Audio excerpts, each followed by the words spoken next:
to you this morning, gather here together, Lord, to gather the precious manna, Lord, that you've been giving us every morning. Father, we just want to thank you for the opportunity that you're giving us, each one of us, Lord, to be present here. Help us, Lord, each one of us to understand the blessing that we have to be able to partake of the school of the prophets. We ask that you pour out your Holy Spirit upon us in your grace, that you enlighten the speaker, Lord, that you help us find, Lord, to understand the subjects that are being brought here to view, Lord, that we may be able to stand in the day of the Lord. We thank you for each precious soul here present. We ask that you be with their family, with their loved ones. Please be with the school. Please bless it, the teachers, the staff. And help us, Lord, to remember that every moment that is given, it's an borrowed time, and we ought to get ready faster. We thank you, Lord, for everything, and we ask all of this in Jesus' name and for his glory. Amen. I want to start before we go back to 17, giving you a little bit of an overview of where we're going. There's certain, in order to deal with Ezekiel 21, when we get to Ezekiel 21, we're going to deal with the fact that the crown was removed from Zedekiah and passed to Babylon. And then it's overthrown, Medo-Persia is overthrown, Greece is overthrown until you get to Rome. So we're going to understand now that these four kingdoms are illustrated in the last four kingdoms. We get 8 kingdoms in Revelation 17. Of course, pioneers say it's 4 kingdoms, but as the book of Daniel expands, you can see that it was actually 5 kingdoms, and by the time you get into Revelation 12 and 13, it's clear that that first beast is pagan Rome, the leopard-like beast is papal Rome, the earth beast is the United States. So Revelation 12 and 13 is letting us know there's 6 kingdoms.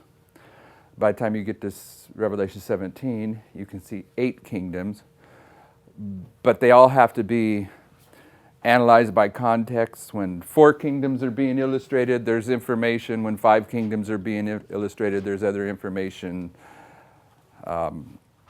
So by context, you have to take each one of those truths about the kingdoms and put them in their place. But when you're doing Ezekiel 21, we find that Zedekiah's crown's overthrown here to begin the sequence of 3 being overthrown until he whose right is come. So if, and this is what we intend to do, if we're going to show that Babylon is typifying papal Rome, which is the 5th kingdom, but is the first of the last 4, okay, then before papal Rome, which has been typified by Babylon, you have to have a kingdom marked that has been typified by Zedekiah and Israel. There has to be a kingdom that precedes papal Rome that fulfills that prophetic characteristic of the crown being removed from it and given to papal Rome, who's overthrown, and then the United States, who is overthrown, and then Greece, the United Nations, who's overthrown, to get to this kingdom, modern Babylon, where he whose right it is come. So one study that we'll do, we're not doing it now, but on our process of going through this, is we're going to show, and this is a matter of public record for a long time, that the 7 churches of Revelation, Ephesus, Smyrna, Pergamos, Thyatira, Sardis, Philadelphia, and Laodicea, according to correct pioneer understanding, these 7 churches in Revelation run parallel with the 7 seals, 1 seal, 2 seal, 3 seal, 4 seal. Now, there's a 4-3 combination. The last 3 seals they have a different lesson than the progressive nature, but still, this is the churches. You have to see this. This is the seals in order to provide the prophetic argument to show what kingdom passes the crown to papal Rome in this sequence of 8 kingdoms. Okay, this 4-3 combination in the seals and the churches, you have 2 witnesses because you also have in Revelation 7 trumpets. Okay, and the last 3 trumpets are 3 woes. Okay, the first 4 seals are associated with beasts. The last 3 seals are not. the first four churches at one level, certainly Christian history, but the Millerites understood that in their history, Sardis, Philadelphia, and Laodicea were all active. Okay, so they're like three simultaneous churches. The last three seals have no beast associated with them, so there's a distinction between the last three seals and the first four seals. And there's a distinction between the last three trumpets and the first four trumpets, because they're four trumpets followed by three woes. Okay, so you have to deal with that logic, but while you're doing so, you understand that still at one level, because symbols can have more than one meaning, that this is sequential from 1 to 7. Okay, and after you put that in place, then you can go back. This is the Christian church, and you can show that the Hebrew, if that's the way to express it best, the Hebrew church or the Jewish church, it has this same history. It goes through the same sequence of 7 churches and 7 seals. And you need to see that because you'll find the time of Moses is the Ephesus church period for ancient Israel. The time of the judges is Smyrna, and the time of the kings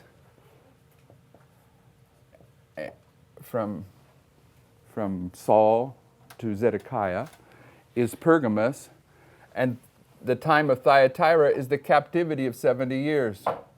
Okay? And this is one of the keys that allows you to see this, because Sister White says this captivity of 70 years parallels the 1260-year captivity of Thyatira.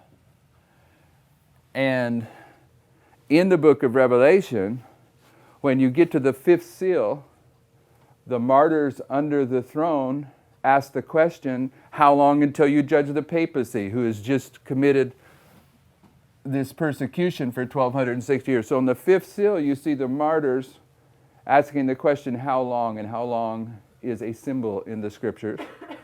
But in Zechariah chapter 1, immediately after the 70 years, you see Zechariah or the angel, one of them, it's expressed there, how long until you have mercy upon Jerusalem that's been in captivity for 70 years. That's my paraphrase. So you've got a how long here, this is how long, and a how long here that allows you to tie these histories together. And what I'm saying is that the 7 churches of Revelation are not simply typifying the history of the Christian church, they also typify the history of the Hebrew church, okay?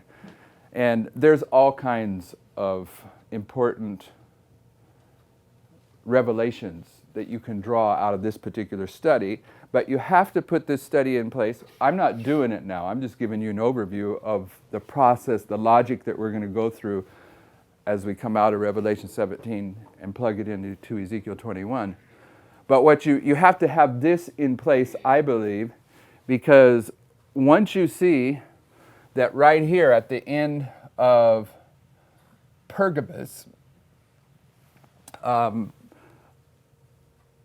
is also the end of the kings, then you can show that Zedekiah's crown being removed and given to Babylon was typified by Pergamus coming to its end. Constantine would be the symbol of that history, but he doesn't cover that entire history. But Constantine's crown being removed and given to the papacy. So you need to put that in place so that you have the starting point here. This is Zedekiah's crown being removed, given to Babylon. But when you're going to lay out the final 4 kingdoms, you want to be able to see that Pergamus's crown is removed and given to the papacy, so it's square. So we will want to cover this piece of information as we go through this study.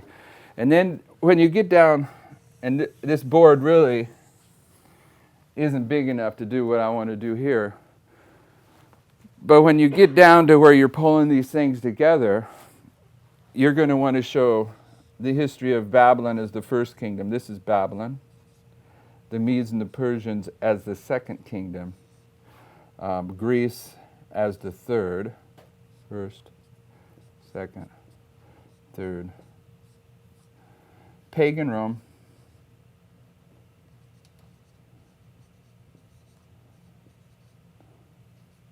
As the fourth. And then Papal Rome. And this is where it gets hard to illustrate as the fifth. The United States as the sixth. The UN is the seventh, and of course the UN is not going to be there that long.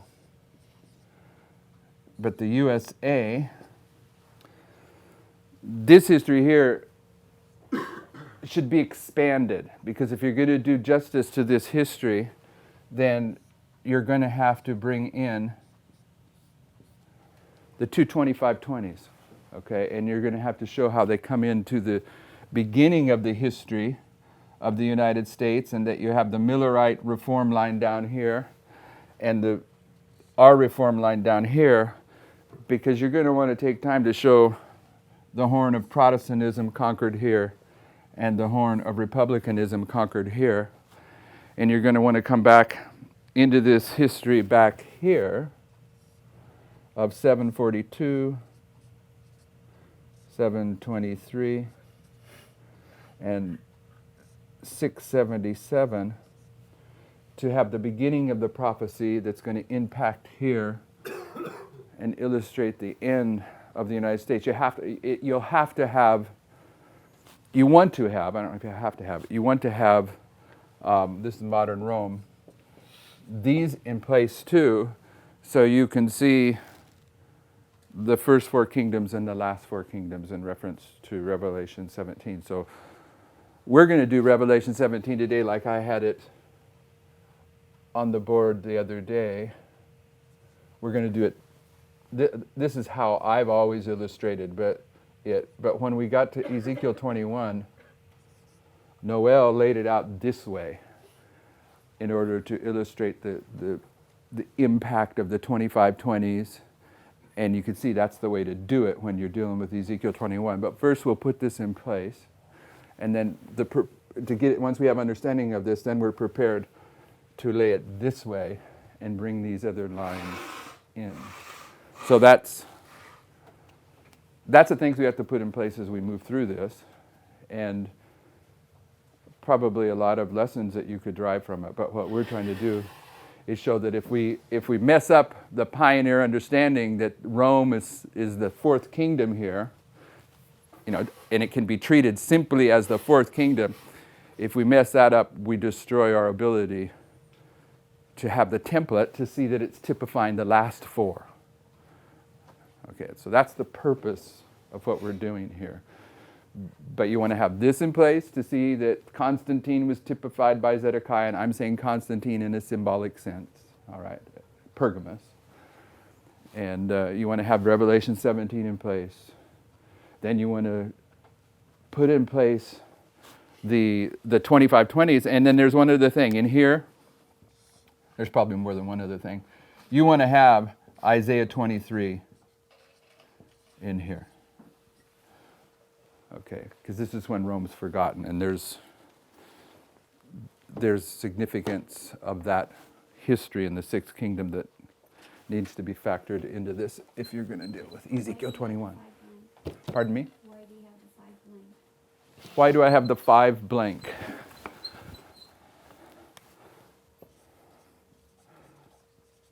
This is, I'm not being technical here, I'm just walking through it in my head, so I just left it blank because I never thought about it. Should we go back to Revelation 17? Everyone remember where we were at, in our thoughts anyway. Brother Henry, where were we at? I liked Brother Henry finally got a little bit animated. He got interactive yesterday, and I'm going to keep him on task. Where were we yesterday?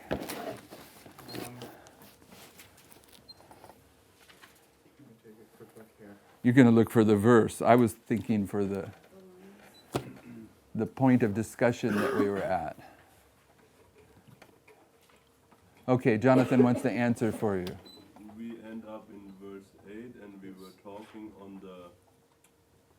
wandering of John?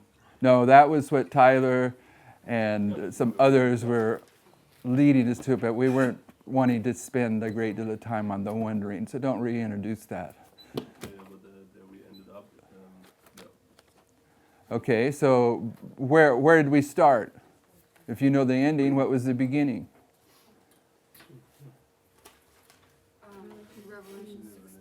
Revelation 16. Is that where we started? Everyone thinks that, huh? Okay, Ariane, where did we start?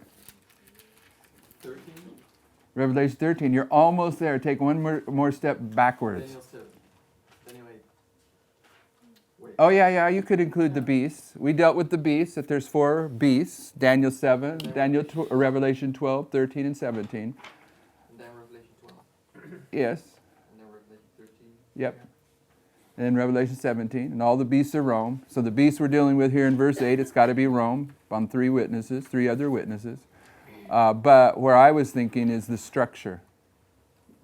Okay, you have the identical structure in Daniel 11, 40 to 45 that you have in Revelation 13, 11 through the end of the chapter. I don't know why I'm drawing a blank on that every time anymore. 11 through 18. And you have the same structure in Revelation 17. And what is the story of Daniel 11? Of the beast. What's the story of Revelation 13? And 17 is the dragon. And what about the Battle of Carchemish? You can see the beast, dragon, and false prophet in that story too, because why? What is Carchemish an illustration of? Daniel 11 verse 40. Okay, so in Daniel 11 verse 40, can you see the beast, the dragon, and the false prophet? Who are they? In verse 40, who are they? Yeah, you're naming, but who are they? Who's the south?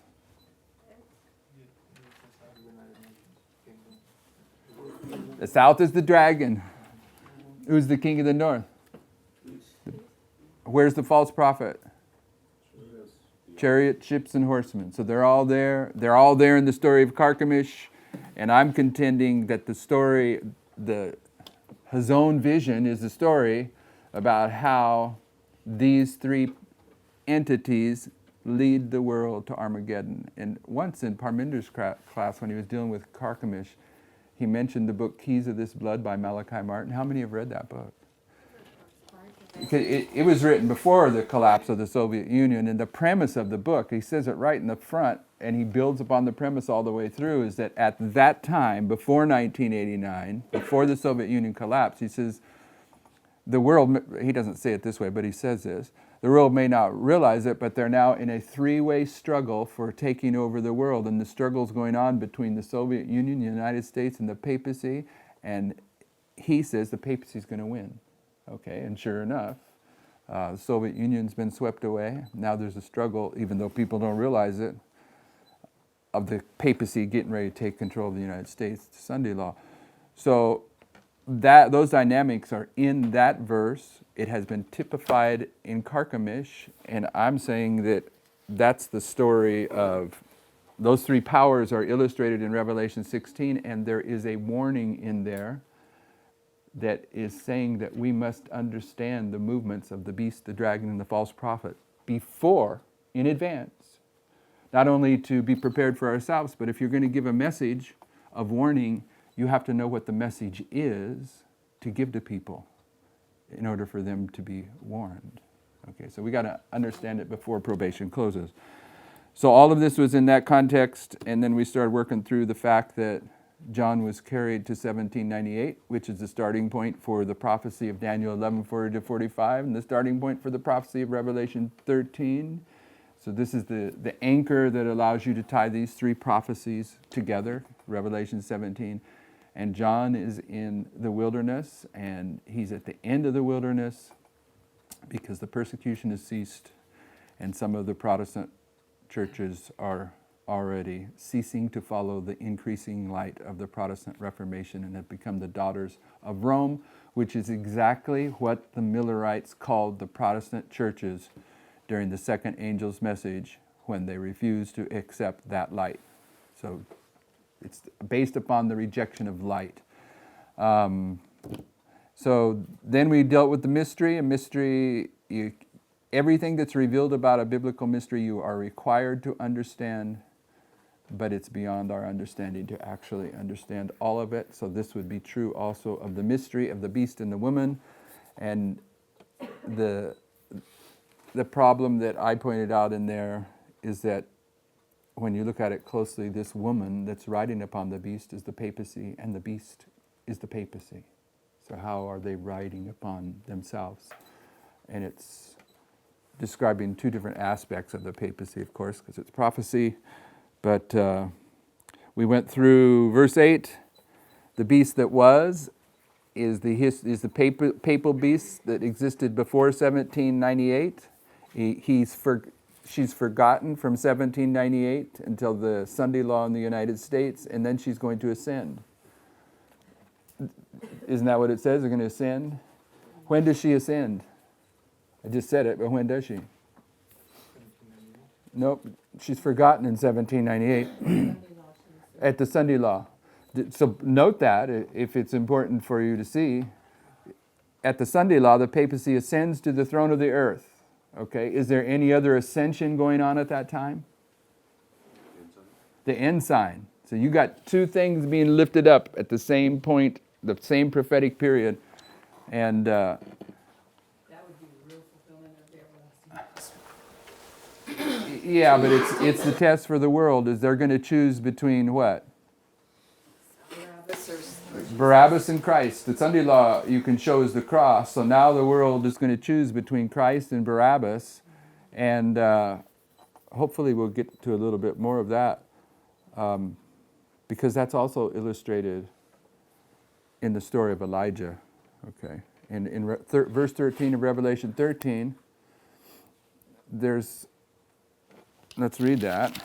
After the Sunday law in Revelation 13:11, it takes place when the United States speaks, and then 2 verses later it says, "And he doeth great wonders."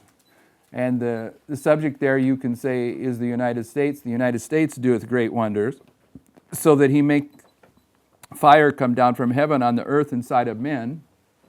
So I'm saying at one level this is the United States, but in the great controversy, Sister White uses this verse and applies it to Satan when he personates Christ. So is it acceptable that this verse could represent both the United States and Satan at the same time? All you have to do is remember chapter 13, where Sister White says the dragon represents Satan, but in a secondary sense, it represents pagan Rome. So this is totally acceptable at the prophetic level. But what I want you to see is that after the Sunday law in verse 11, then Satan appears to personate Christ. Okay, so the world now is choosing between Christ and Barabbas. Barabbas is Satan personating Christ. Who is Christ? The 144,000. This is the choice that's being made. Okay, so what biblical history illustrates that? Isaiah 23. Elijah. Okay, the one I'm looking for is Elijah. And the reason I'm saying that is we all know that Carmel, where this choice between the prophets of Baal and Elijah as either the true or false prophet, does it take place after the Sunday law or before the Sunday law? Because I just told you that this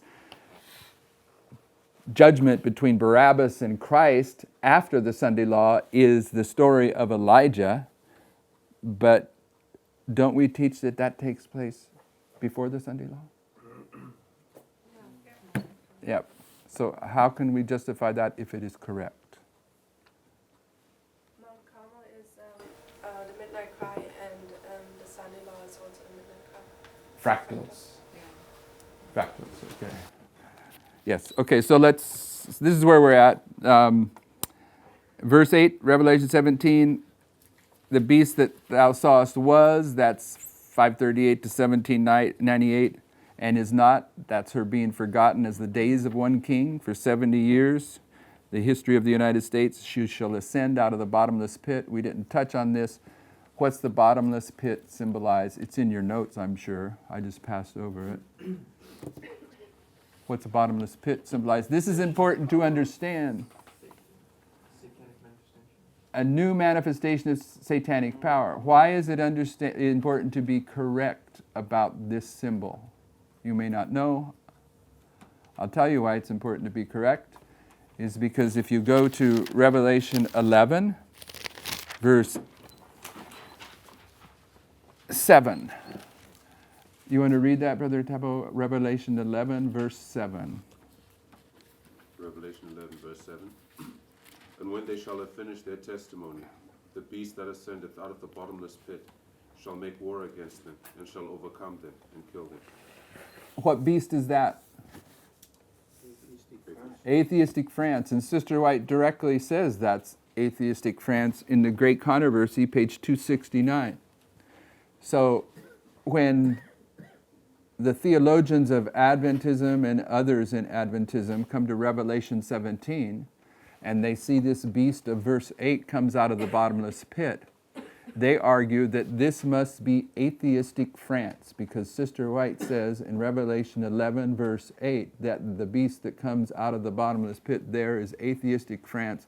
So they assume that the bottomless pit always represents atheistic France. Is that so? What's the easiest way to blow that out of the water? Revelation 9, verse 2, isn't it? Revelation 9:2. And he opened the bottomless pit, and there arose smoke out of the pit. So the bottomless pit is representing some kind of symbol that can be associated with various beasts.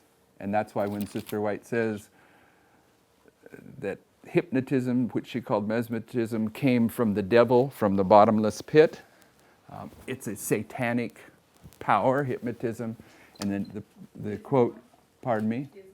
Islam's a satanic power. Atheism in France was a satanic power. And the bottomless pit in Revelation 17 is associated with the papacy, which is a satanic power. That's why when Sister White says the bottomless pit represents a new manifestation of satanic power, it can apply to each of those three manifestations of satanic power that are found in the book of Revelation. So, Brother Kolef, what are those three powers that come out of the bottomless pit in the book of Revelation? Islam, atheism, and papalism. Islam, atheism, and papalism. What is that? Kinda, not quite. What are you putting Islam in the threefold union for? Sister Kathy, can you explain yourself? Me? You said it weren't, didn't you? Oh, I thought that's what he was saying. Was that what? Okay, can you explain her? That's not what I was saying. Okay, so the threefold union is the beast, the papacy, the dragon. Is the dragon atheism? Okay, so the dragon could be atheism in Revelation 11. But what's the third entity there? The false prophet. Who's the false prophet? Muhammad. Muhammad. You're going to say Muhammad. Okay, I thought the false prophet was the United States. So it's worth noting that when it comes to the bottomless pit powers, they are representing a different type of threefold union. They're three powers, but they're also the false prophet, the dragon, and the beast. Okay, but that's not the one in Revelation 16. The false prophet in Revelation 16 is United States. Okay, so anyway, moving on. Go ahead. For the sake of argument here, what is the difference then with the bottomless pit that's found in Revelation 20, verse 3? How can we compare that with the other bottomless It too is associated with Satan. He is. 9:3? No, in Revelation 20. 20, verse 3. And tell us about the bottomless pit in Revelation 20. Now, and remember that the primary definition that I'm pointing to for the bottomless pit is that it's a new manifestation of a satanic power. So tell us about the bottomless pit in Revelation 20. What does that represent? Right here it says it's a state of confusion and darkness. Yeah. I know all those. But I'm using the one that I want to use. That it's a new manifestation of satanic power, and satanic power is always confusion and darkness. So tell us about Revelation 20. Well, I mean, Revelation 20, verse 3, it just says here that he cast him, that is in reference to Satan, into the bottomless pit and shut him up there, with a seal. For how long? Well, that would be for 1,000 years. Okay, so what happens at the end of the 1,000 years? Then he's released. And what does he do? Well, then again, he has power again to deceive again for a short period of time. Okay, so this is the last manifestation of satanic power that you just referenced, right? It's the final war at the end of the 1,000 years. And he comes out of the bottomless pit, and it's a new manifestation of satanic power, because now he's going to take all the resurrected wicked from all of the 6,000 years and put together an army. So even there, the bottomless pit is identifying that at the end of that 1,000 years, there is the new manifestation of satanic power. Did not the pioneers have the idea that the bottomless pit had a representation to that of the earth? Yeah, you're looking for geography, which is probably there in all of them as well.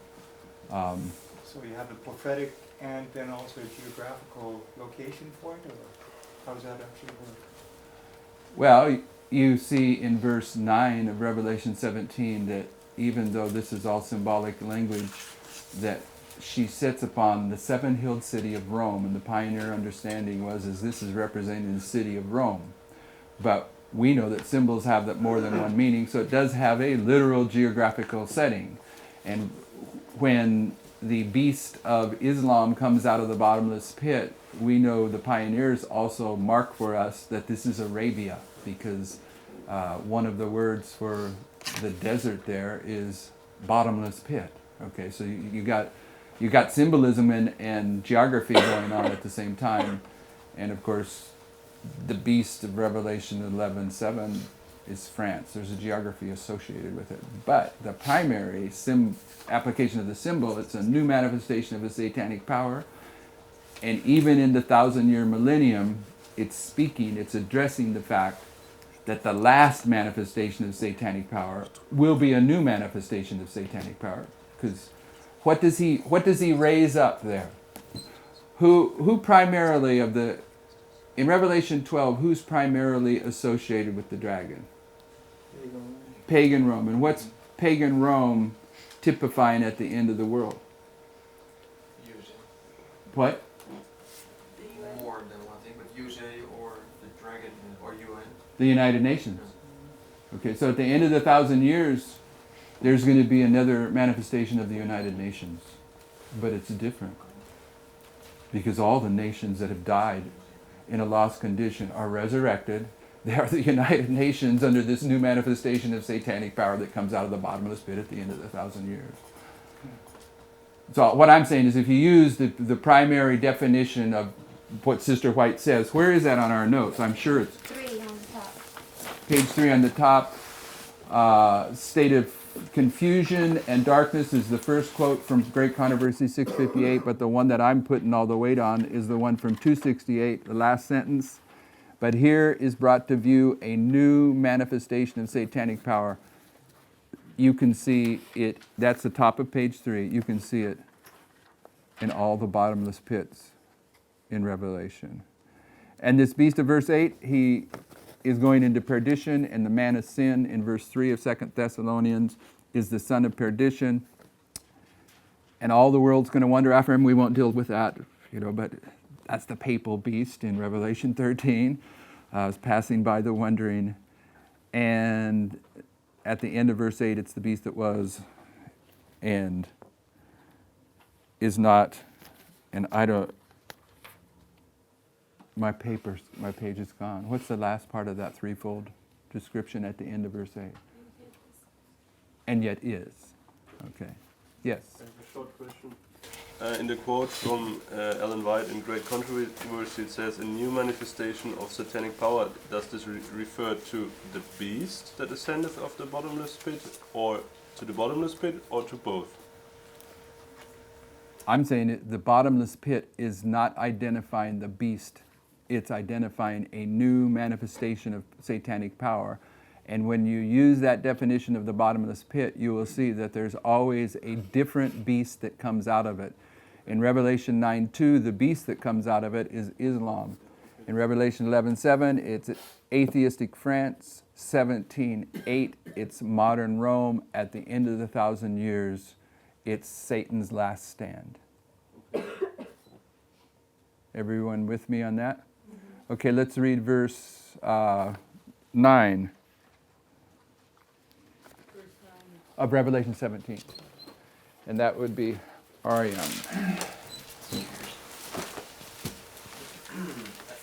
And here is the mind which hath wisdom. The 7 heads are 7 mountains on which the woman sitteth. What does William Miller define mountains as? Kingdoms. So this woman has set upon 7 kingdoms, if you're going to address this symbol at that level. What does it mean that a power is seated? It reigns, it's in control. So what does that tell you about this woman of Revelation 17? False marriage. Pardon me? False marriage. False marriage, okay, perhaps, but the fact that she's seated on 7 mountains, and Miller says 7 mountains or 7 kingdoms, what would be the 7 kingdoms that we would see in Daniel and Revelation? Because they're the same book, they're not going to disagree. What kingdoms did she set on? Babylon, Medo-Persia, Greece, pagan Rome, papal Rome, the United States, the United Nations. Okay. So those 7 kingdoms are not verse then, what she sits on? Miller says mountains are kingdoms. So yeah, this is telling us, what is this telling us? This is telling us something that I referred to yesterday about the progressive theme in Daniel 2 and Daniel 8. If you don't see the progressive theme, you can't see the progression in Revelation 17. There is a progression that is marked in the kingdoms of Bible prophecy. So if this woman is seated upon all 7 kingdoms, they don't all exist simultaneously, right? They exist in sequential order. What does it tell you about this woman? She moves from one kingdom to another down through history. Doesn't sort of like looking at Ezekiel 21. Louder. Looking at Ezekiel 21. And she's a composite beast. So it's kind of like the perfect. To me, it's answering the riddle, because it's kind of like the perfect fulfillment of the Babylon or the pagan religion. So you got the Babylonian, the worldlyism, philosophy with Greece, etc. So it kind of answers the riddle, how a beast can sit on the beast. If you following your example, this Babylon, Medo-Persia, Greece, Rome, 7 kings, and the papacy sits on all of them and takes all of their philosophies. Yeah, well, the papacy may be taking all their philosophies, but what I think it's teaching is not that part of it. It's that whether we recognize or are willing to acknowledge it, she was the guiding influence of all these kingdoms. That's what the mystery of iniquity is. It's the work of Satan to take control of these kingdoms. And at one level, if you'll see it, what Revelation 17 is teaching in a very detailed fashion, it gives you the prophetic point of reference to understand this, is that the United States becomes the object lesson to understand how the papacy takes control of every kingdom as history progresses. Because the story of the United States in the scriptures, it's given you a detailed illustration of the work of the mystery of iniquity. Okay, the Protestants are holding to papal doctrines in 1798. Some of them have been overcome in the Reformation.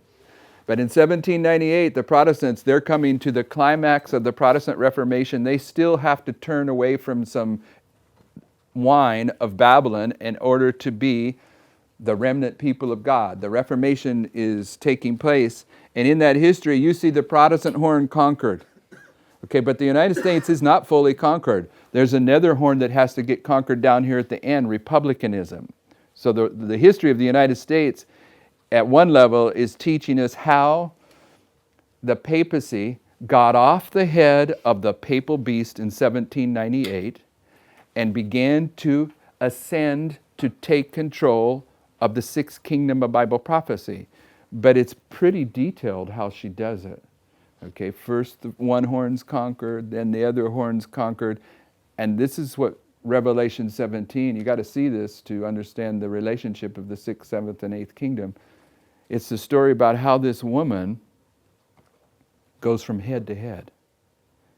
And what on her forehead, what's her character? Mystery, Babylon the Great. So what's Babylon's mystery? Go back to the very beginning. What's Babylon's mystery? That's her character, right? Confusion. Conquers the kingdoms. Confusion. When does the confusion take place? The Tower of Babel.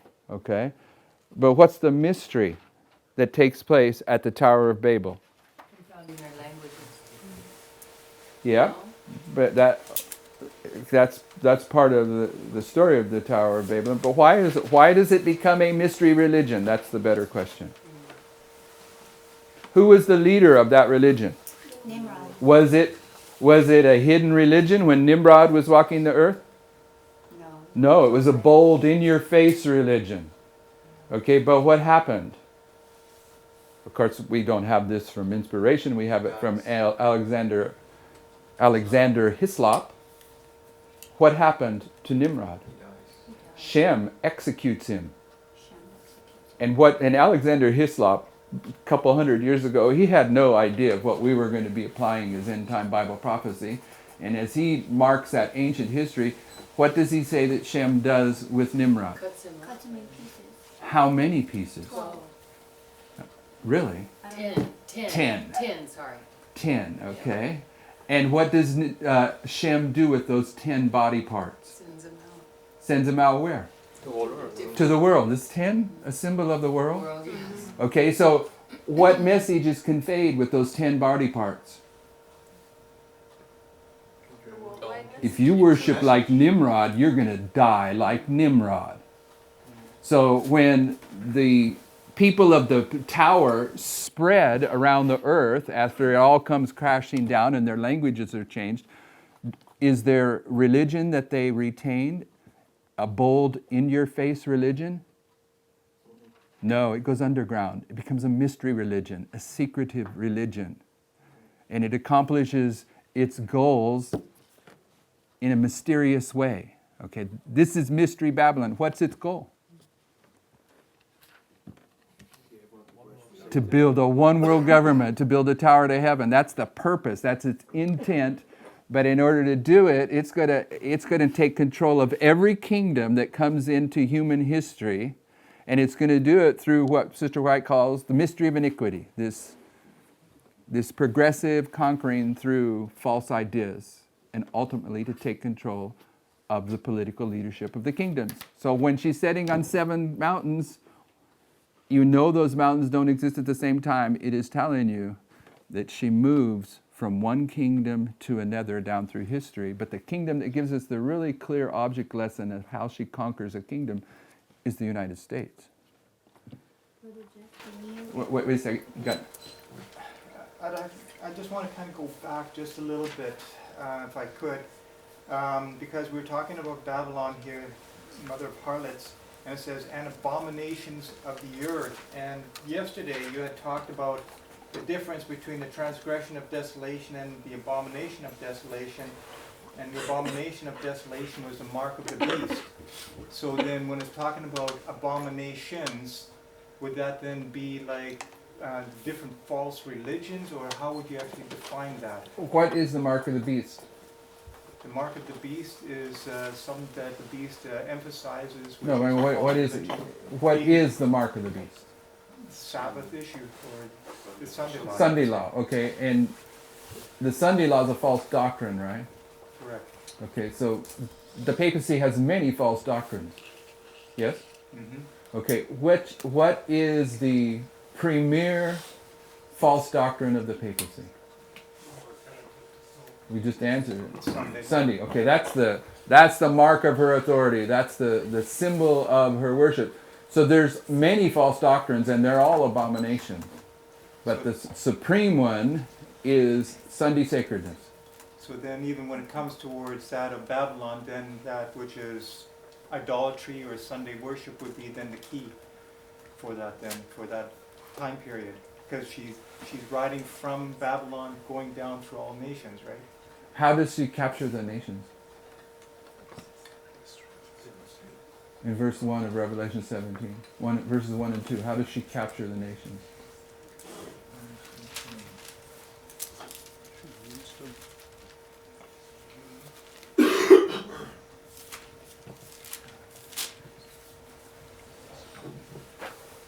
Through her wine, isn't it? Sure. And what's her wine? False doctrine. False doctrines. What's her premier false doctrine? Sunday sacredness. But there are, and that's the in Daniel's terminology, that is the abomination that maketh desolate. That's the premier doctrine that marks who and what she is. But there's all kinds of various false doctrines of Rome. So they're the abominations of the earth, immortality of the soul, that a human being can be your intercessor, on and on. So we're beginning to see the Pope doing that now over the last few years. Are we in the beginning stages of the image of the beast being set up? Because they're definitely alluding towards this Sunday law. Yeah, there has to be advanced work. Okay, we understand now that the image of the beast test that comes to the United States in advance of the image of the beast test that comes to the world after the Sunday law in the United States, that it starts here when there's going to be an initial Sunday law passed in the United States, but it won't be the Sunday law that fulfills Revelation 13:11. There'll be an escalation of it. So then the image of the beast test starts in the United States. But long before that, you have to have things happen in the United States that would allow that to take place. And they're happening, and so too in the world. For instance, when this last Supreme Court judge got put in the Supreme Court and became the head judge, what do they call him? The top judge? Yeah, but there's a name for the top judge. Anyway, John Roberts didn't just get put into the Supreme Court. He was elected as I can't believe that. But I'm not feeling bad about it because there's a lot of other Chief Justice. There you go. There's a lot of other Americans in here that should know that the Chief Justice is the head justice. Okay, but when he got there, what happened to the Supreme Court? For the first time in history, became a majority of Catholics. Okay, so that had to happen. You know, in order for when the Sunday laws hit and there are going to be people protesting, you got to have a Supreme Court that's going to rule in favor of the papacy. That's in place. That's been in place for quite some time. You have to have a citizenry in the United States that is frustrated and angry and willing to allow the politicians to go the direction of the Sunday law. You have to have what you have exactly today in the United States. Sister White says the citizens of the United States are going to push their legislators for a Sunday law because they're going to want to return to temporal prosperity. So you're going to have an economic crisis. That seems to be happening right now. Okay, so all these things happen in advance of that first Sunday law that marks the beginning of the image of the beast and leads to the Sunday law that marks the beginning of the image of the beast test for the world. So there's things that have went on in the world in advance of all this. What went on in the world in 1946 that had to take place in advance of all this? The United Nations. You got to have a world government in place before the United States can implement a world government. So yeah, it's all going on. But did we finish your thought? Okay, so I point to Arian and Maya's discussion, but it's a common discussion that initially he was seeing the seven heads in Revelation 13 as exclusively the seven kingdoms of Bible prophecy, and they are. I wasn't arguing with him on that, but I was saying they had a secondary meaning, okay? But the easy way to see that, we've looked at in Revelation 12. Sister White says the dragon of Revelation 12 is Satan, but in a secondary sense, it is pagan Rome. And this is in agreement with William Miller's rules. Symbols can have more than one meaning, and you're going to define them by context. So, this woman is who? In Revelation 17, who's the woman? Papacy. She's seated upon how many mountains? Okay, and I'm saying that those, according to William Miller, mountains are kingdoms. She has set upon every one, she's guided every one of these kingdoms down through history. Okay, because this is the mystery religion, this is Satan's religion. Everyone with me on that? Okay, let's go to... Just one quick question again. I mean, even if we're kind of going back again to, say, Babylon, Medo-Persia, where can we actually see the woman being seated there, or where can we see it? Well, to me, the one that you can see easiest, and I haven't ever tried to go back in and document the mystery religion's influence in Medo-Persia and Greece, although I'm positive it's there, and I'm positive it can be documented. But the easy one is Babylon, you got the Chaldeans. Okay, the Chaldeans, when Babylon fell, historians tell us that they fled to Pergamus. Okay, in Pergamus they set up that religion again. Okay, so that after Babylon, that becomes the heart of Satan's religion. And when Rome's conquering the world, they conquer Pergamus and they take that religion right into the Pantheon temple. So you can document from the scriptures this movement of the Chaldean religion from Babylon to Pergamus to Rome. But in terms of philosophically understanding it, Arian and I had a discussion yesterday or the day before, because he sees these kingdoms because they are beasts. You can look at them as their political manifestation. So he was wondering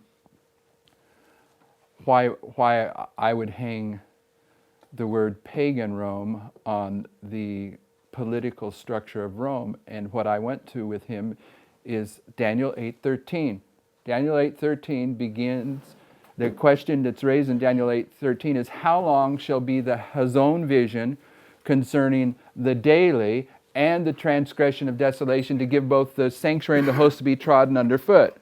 So after the first 12 verses of Daniel 8, then Daniel hears this heavenly question, and the question is what is the duration of this vision of prophetic history that describes how paganism and papalism trample down the sanctuary and the host? So this prophetic vision begins with the Medes and the Persians, and it goes all the way through the papacy. And until the papacy, in this history, these kingdoms are doing what? Trampling down the sanctuary and the host. But what are they called? They're called the daily. And the daily is paganism. This is paganism at one level all the way through. It's real easy to show how Babylon is the religion of paganism. All the religions, without getting any historical documentation, if you understand the question of verse 13 correctly, it's telling you that the religion of all of this is paganism, even though it doesn't start with the Babylonians. So the pagan religion is the religion of Satan, and the religion of Satan, if you type into Sister White's writing, she talks about it being the synagogue of Satan. The synagogue of Satan is the mystery of iniquity, and it moves down through every kingdom of Bible prophecy. And the process of how this mystery religion takes control of a government is the story of the United States. That's where you really get it detailed. So she's coming down through each of these kingdoms. But let's go to Isaiah 4. Yep, sorry. I don't know, a while back you described the different facets of paganism, papalism, and modern Rome. And I remember you said that paganism is something that is bold in your face, a religion that you know where it's coming from. That papacy, when it comes in, it's under a mask, but you know that it's there, hidden. But when modern Rome comes into picture, you don't know where it's coming from. It's completely hidden. Is that what you were describing earlier too? Did I remember? I know people teach that way, and I don't have a problem with that. I understand it, but I don't teach it that way. Someone else in this message teaches it that way, but I agree with it. Okay, paganism was open, but papalism hides the paganism by calling it a Christian church, which it isn't. Okay, but the real paganism is going to be manifested when a so-called Protestant nation professes to still be Protestant when they are really Catholic, which means they are really pagan. Okay, that's what I was saying the other day about the progression in Daniel 8 with the Gadol. Each of these kingdoms waxes greater and greater and greater, and even though the United States isn't addressed in Daniel 8, you know from the progression that when you get to the sixth kingdom, the United States, the greatest Gadol, self-exaltation of all time, takes place in the United States, and it's because they're saying, we are Protestants, we protest Rome, when really they're being governed and guided by Rome. But the religion of Rome in Revelation 13, if you worship that leopard-like beast, you're worshiping the dragon. And the dragon is pagan Rome, or it's paganism. Okay, so you got to see the progression to get these ideas. But it's someone else that expresses it that way, but I agree with it. I don't know who teaches it like that. But so Isaiah 4. But I'm sorry, I thought we were going to be much further along. And this is all my fault. Have you read, Brother Koloff? Okay, your turn. Isaiah 4, verse 1 and 2. And in that day 7 women. Okay, Brother Koloff. What day? The Sunday law. Oh, really? That may be right, but okay, so how are you going to answer that? Grammatically, what does that tell you? And in that day. I've got to go back. Okay, where do you go back to define that day? What was happening previously? You go back to chapter 2. Yeah. Go back to chapter 2. And this is the beginning of this prophecy. And now read verses 1 and 2 before you come back to chapter 4, verses 1 and 2. The word of Isaiah, the son of Amos, saw concerning Judah and Jerusalem.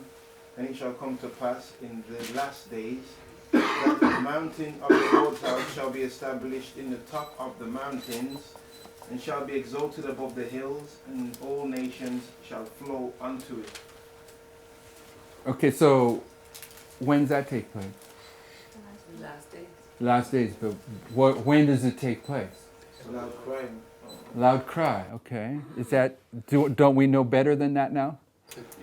The midnight cry is when this starts happening, right? The loud cry, the Sunday law, that's when the ensign's lifted up. But the actual lifting up of this mountain begins back at the midnight cry. Because between the midnight cry and the loud cry, between the midnight cry and the Sunday law, the nations start getting acquainted with the issues that's going to allow them to respond to the Sunday law crisis when it arrives. So what's the mountain here in verse 2? Okay, this is the glorious holy mountain. Now go to verse 1 of chapter 4. And in that day 7 women shall take hold of one man, saying... Okay, so what's a woman? Sure. How many women are there here? So, is a woman a mountain? We've been operating on Miller's rule that this woman in Revelation 17 that sits upon 7 mountains is sitting upon 7 kingdoms. Can a mountain also be a church? Okay, so those are interchangeable terms that need to be defined by context. What's it mean that there are 7 women here? 7, all the churches. All the churches. In this time period, what time period? The last days. Okay, the last days. In this time period, what time period? The midnight cry of the Sunday law. What's happening with all the churches on planet Earth? They're going to take hold of,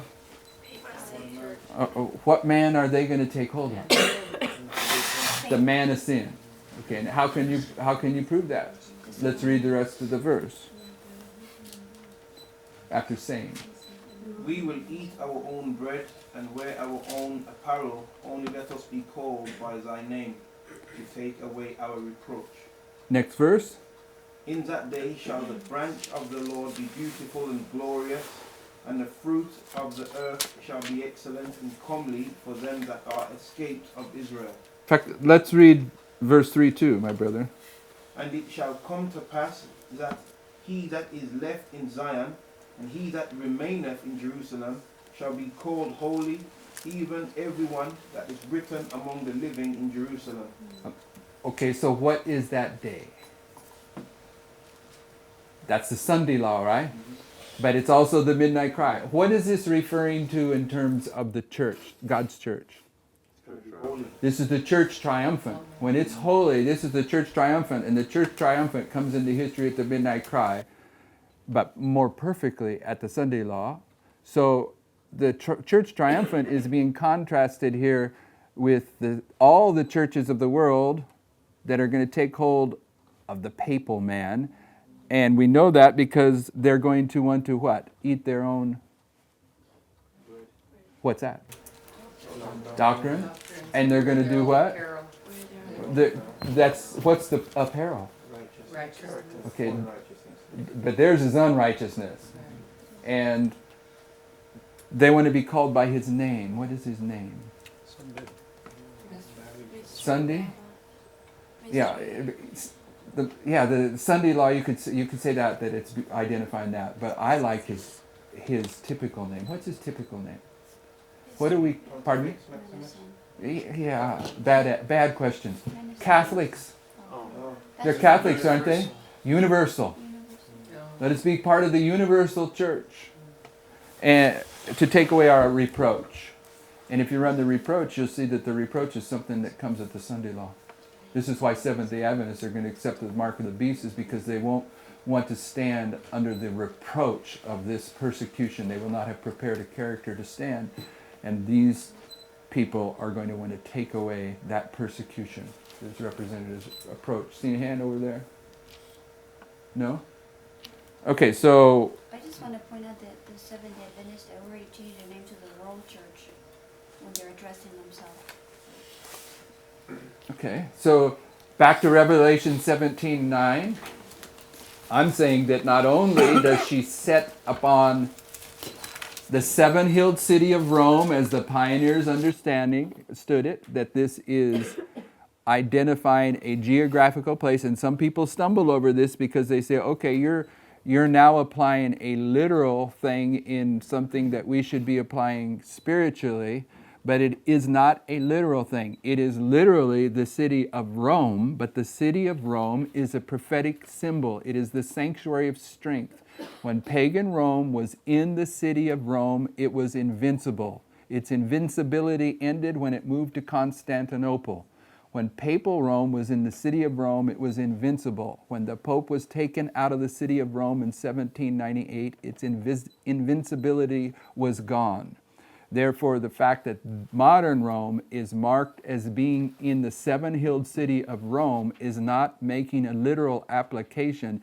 It's using the symbol of what the city of Rome represents. When she's there, she's invincible, but she's also setting upon those seven hills to teach us that she moves from kingdom of all the kingdoms of Bible prophecy. The mystery of iniquity takes control of each kingdom that comes into history.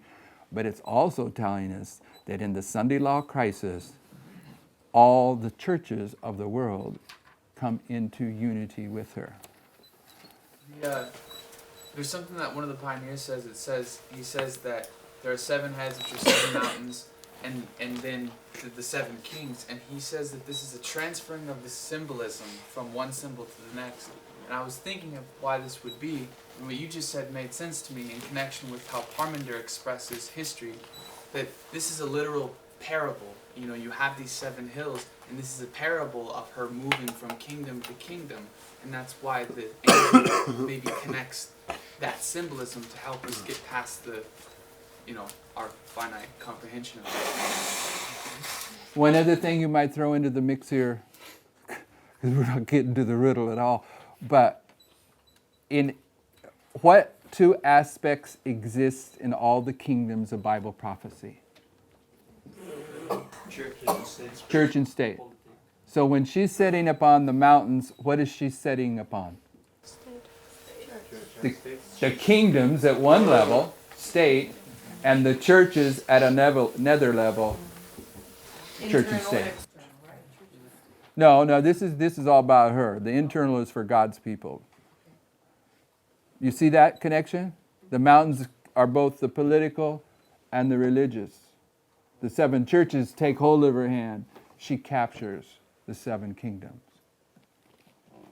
The difference, the argument there would be, well, the seven kingdoms is talking about the progression through history, and you're saying the seven churches is here at the end of the world. So yeah, I get that. But verse 10, Sister Tiffany. And there are 7 kings, 5 are fallen, and 1 is, and the other is not yet come. And when he cometh, he must continue a short stay. The question, the only way you can resolve this is how? This is the riddle, right? Identifying where John is. And where is John? He's in 1798, right here. He's in the wilderness. So what are the 5 kingdoms that have fallen in 1798? Babylon, Medo-Persia, Greece, pagan Rome, and papal Rome. What beast is?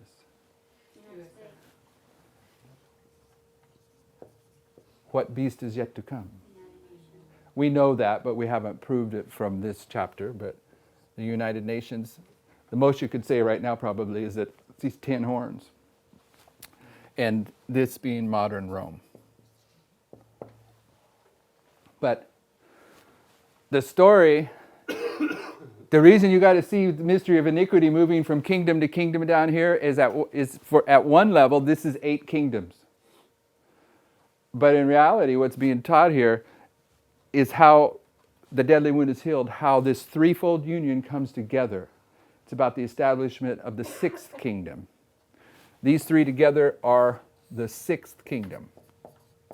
This is the false prophet. This is the dragon. This is the beast. So in the story, when you see that this is the 6th kingdom, then they're all the 6th. But when they come together into one entity, what story tells us that we can see them in? Got 2 witnesses to it. It's a classic Bible illustration Revelation 16, you gotta put this Revelation 17 in the context of Revelation 16, and by doing so, this gives you the justification for really focusing in on these 3 kingdoms as the false prophet, the dragon, and the beast. But what I'm saying is that in the story of Elijah, you have the prophets of Baal that are the false prophet. You have Ahab, which is, he's the 10 kings. He's the king of the 10 northern tribes, and you have Jezebel. And I'm probably spelling her name wrong. Am I? Okay. So where's your second witness for this? John the Baptist is Salome.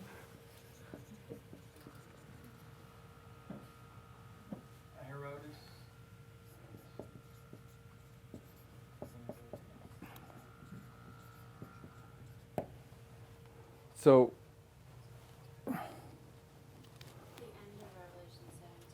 Is a witness to it too. okay, read the end. Tell us what verses you think give a witness to this. 17 17:17. Okay, you're focusing on the 10 kings. I'm not. Oh, okay, Yeah, I'm not taking time to define the ten horns yet, but we'll come to that. What I'm wanting you to see here is that this threefold union is the subject of Bible prophecy that goes from beginning to end. What have we learned from Parminder about the year 538 that corresponds to this? Pardon me? There was a threefold union between West, East, and then What was the West? 7 kings. 7 kings and Papacy and Byzantine Empire. this is the papacy, and this is imperial Rome. And the reason I'm putting imperial is because I think imperial has something to do with political, doesn't it? What's imperial mean? Anyway, this is Eastern Rome. Empire. Yeah, empire. Imperial means empire, political structure. Okay. So, what does this tell you? What does this tell you? When did this take place? Oh, that's 7. When do you see these three entities on a waymark? 538. This is 538. What is 538? Sunday law. It's the Sunday law. So it's telling us this kingdom here comes together when? At the Sunday law. This is here, when you get to here, the United States is ceasing to be the sixth kingdom of Bible prophecy, and it's becoming a component of the threefold union. It's this is where, in Isaiah 23, what happens to Tyre? She's remembered because she's been forgotten from 1798 to here. This here is the Sunday law history. So once you see it's a Sunday law history, what does that tell you about these two histories? That Carmel gets repeated when the Sunday law arrives. But we teach more often than not that Carmel takes place where? Between the midnight cry and the Sunday law. So, but we teach that between the midnight cry and the Sunday law, what's happening in the United States? The image of the beast test. But from the Sunday law to the close of human probation, what's taking place in the world? The image of the beast test. So this marks the final, the Sunday law marks the final fulfillment of Elijah. What does the false prophet provide for the papacy in terms of Revelation 13:2?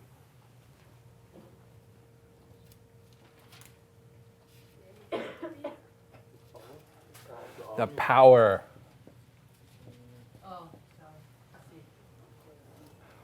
What does, in Revelation 13:2, what is provided for the papacy that corresponds with imperial Rome or Herod or Ahab or the dragon? Authority.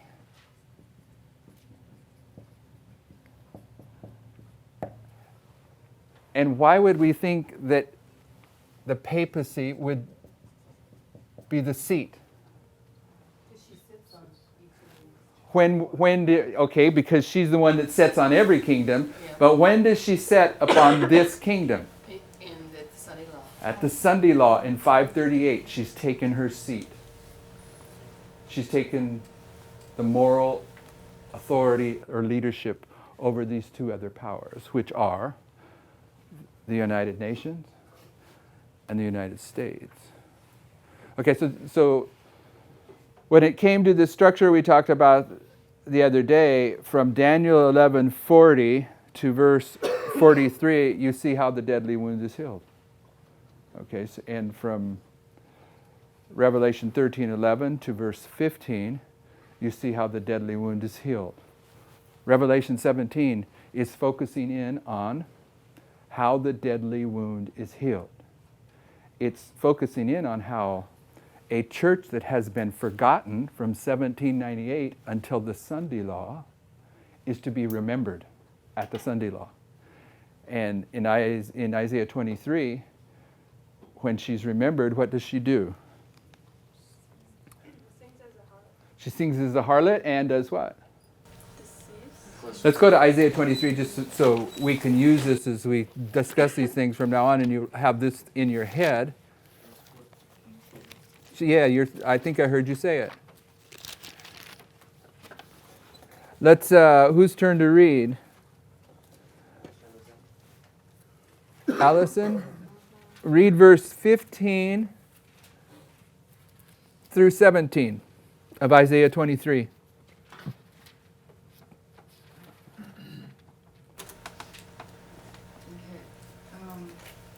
And it shall come to pass. Yep.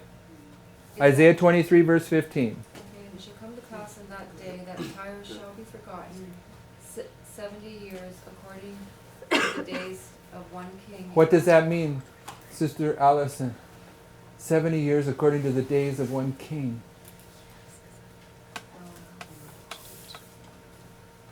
What did Daniel say to Nebuchadnezzar in Daniel chapter 2? Thou, O king, are the head of gold. So what does that mean about King Nebuchadnezzar? He doesn't represent a king, does he? He represents what? Kingdom. So this is the days of one kingdom. Do you have a kingdom of Bible prophecy that ruled for 70 years? Babylon. Okay, so what was going on during those 70 years? Let's not go there. Keep reading. It's typifying the time period that the sixth kingdom is independent of the papacy from 1798 to the Sunday law. You can start it over because Okay, and it shall come to pass in that day that Tyre shall be king, but shall be forgotten 70 years, according to the days of one king. After the end of 70 years shall Tyre sing as a harlot. Okay, stop there for a minute. You know the seven thunders, right? Okay, the seven thunders are the last 7 kings of Judah. And the 7th to the last was Manasseh, and we place him in 1798 in terms of Millerite history. And what does his name mean? Forgotten. Okay, she's going to be forgotten in 1798 for 70 years, which is the days of one kingdom. Next verse. Take a harp, go about the city, thou harlot, thou hast been forgotten. Make sweet melody, sing many songs that thou mayest be remembered. And it shall come to pass after the end of 70 years that the Lord will visit Tyre, and she shall turn to her hire, and shall commit fornication with all the kingdoms of the world upon the face of the earth. When does she commit fornication with the kings of the earth? At the end of 7 years. When she's remembered down here at the Sunday law. Okay? Right? Why does she commit fornication with him? How does she accomplish that? By false doctrine. She first gets him drunk. This is the process of the mystery of iniquity. Okay? That sailor, he wasn't going to do anything immoral, but he decided he's going to get drunk, and by the end of the night he's committed fornication. Okay, so it's a process, the mystery of iniquity. She first gets him drunk. How do we marry with the thought that Sunday is the child of papacy? With other lines of prophecy. We mark her being remembered at the Sunday law, and also that she sings there, but in verse 16, it's being said that she should sing, therefore she gets remembered. So is she actually starting singing before the Sunday law, like at the midnight cry or something? That's how I've understood it. Yeah, I think she starts singing before the midnight cry. Yeah. It's always progressive, right? Yeah, it's progressive. This is the singing. What is the song? No. That's ours. How do you define what the song is? Where would you go to define what the song is?